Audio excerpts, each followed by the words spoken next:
प्रभू रामचंद्र भगवान की जय. असा असणारा ब्रह्मदेव वायुदेवताला सांगू लागले आहे की तुम्ही असणार व्यर्थ चिंता करू लागलेला आहात. तुझा पुत्र असणारा जो आहे, जर या सगळ्या देवतांनी आपापले जे असणारे निर्वाणीचे अस्त्र आहे ते जर असणारे ह्याच्या शरीराला भेद करत नसतील तर हा असणारा अत्यंत महान शूर वीर अशा प्रकारचा योद्धा होणार आहे. आणि पुढे जाऊन भविष्यात काय करणार आहे तर तो असणारा ज्यावेळेस माता सीतेचा शोध घेण्यासाठी लंकेत जाईल त्यावेळेस जो इंद्रजित महान अशा प्रकारचा योद्धा आहे, ज्याने असणारा 33 कोटी देव असणारा बांधवडीत आणून दिलेले आहेत रावणाला, त्याच्या सोबत असणारा तो युद्ध करेल, त्याला असणारा सळो की पळो करून सोडेल. अशा प्रकारे असणारा कित्येक जरी राक्षसांचा असणारा त्या ठिकाणी सर्वांना मारून टाकेल आणि पुन्हा असणारा माता सीतेचा शोध घेईल. अशा प्रकारे असणारा ब्रह्मदेव त्या ठिकाणी वायुदेवताला बोलतात. परम भाग्य हनुमंता भेटोनी सुखी करिल सीता तिची शुद्धी आणिल तत्वता श्री रघुनाथा सुखार्थ. आणि हनुमंतराय अत्यंत असणारा सौभाग्य अशा प्रकारचे आहेत, भाग्यवंत आहेत का?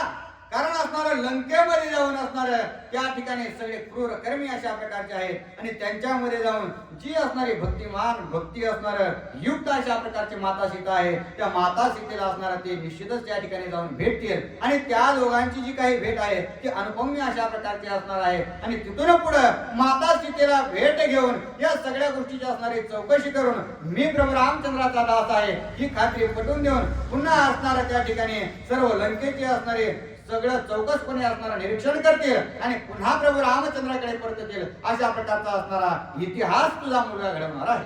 श्रीरामाच्या कटकात दादट दाटुका वीर हनुमंता सेवा बळे परमाप्त श्री रघुनाथ मानिल. आणि जे हनुमंतराय आहेत या ठिकाणी असणारे इतकं जरी त्यांच्यापाशी बळ असेल तरी त्या बळाने असणाऱ्या प्रभू रामचंद्राचं कार्य सोपं करून देणार आहे. परंतु बळाची असणारी उन्मत्तता त्यांच्यापाशी नसणार आहे. ते अखंडित असणाऱ्या प्रभू रामचंद्राच्या सेवेत प्रभू रामचंद्राचे नामधारी अशा प्रकारचे राहणार आहेत. आणि जर असणारे ते अखंड प्रभू रामचंद्राचे नामधारी असतील तर प्रभू रामचंद्र असणार त्यांना सोडून जाणार नाहीत. आणि जगामध्ये असणार सेवा कशी करावी, सगळ्यात असणारं सेवेचं जे फळ आहे ते कशा प्रकारे मिळवावं अशी ख्याती असणार त्या ठिकाणी हनुमंतराय करते. भविष्य हनुमंताची ख्याती स्वय सांगत प्रजापती उल्हास वायूच्या चित्तीन पुत्र कीर्ती ऐकोनी. आणि ज्यावेळेस असणारा आपल्या लेकराचं भविष्य ब्रह्मदेव स्वतः असणारे सांगू लागले, जे असणारे त्या सर्व सृष्टीचं असणारं लिखाण काम करतात, या सर्व सृष्टीला असणारा निर्माण करण्याचं कार्य करतात, तेच असणार स्वतः आपल्या मुलाचे असणारे कुंडली सांगू लागले. हे पाहिल्यानंतर आपला मुलगा असणारा किती असणारा बलवान होणार आहे आणि बलवान ज्ञानी होणार आहे, ब्रह्मज्ञानी होणार आहे आणि या सगळ्या गोष्टी प्राप्त करून सुद्धा त्याच्याकडे असणारा लीनता असणार आहे. ही सगळ्यात सुखकारी गोष्ट अशा प्रकारची आहे आणि त्याच्यामुळे या सर्व गोष्टी असणाऱ्या ऐकल्यानंतर जे वायू देवता आहेत ते अत्यंत खुश झालेले आहेत.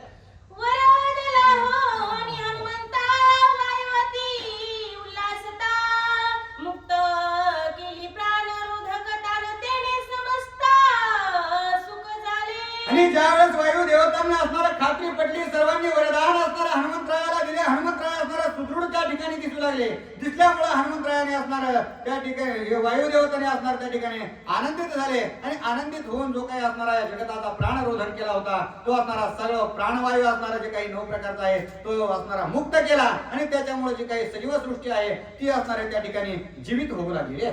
सुखी झाले सुर नर सुखी झाले ऋषीश्वर सुखी झाले चराचर जय जयकार तिन्ही लोकी. आणि अशा प्रकारे असणाऱ्या त्या ठिकाणी वायू देवताने आपले जे काही कार्य आहे ते पूर्ववत चालू केल्यामुळं जे काही असणारे देव मानव आहेत, जे ऋषी आहेत किंवा असणारे सिद्ध अशा प्रकारचे आहेत आणि जे असणारे सजीव सृष्टी असणारी या पृथ्वी तलावरची आहे, झाडांसहित असणार जे काही सजीव प्राणी आहेत, मानव आहे, या सगळ्यांना असणारा अत्यंत आनंद झाला. कारण पूर्ववत असणारा आपल्याला आपले जे काही शरीर आहे, जे काही देह आहे त्याच्या असणाऱ्या सर्व क्रिया चालू झालेल्या आहेत.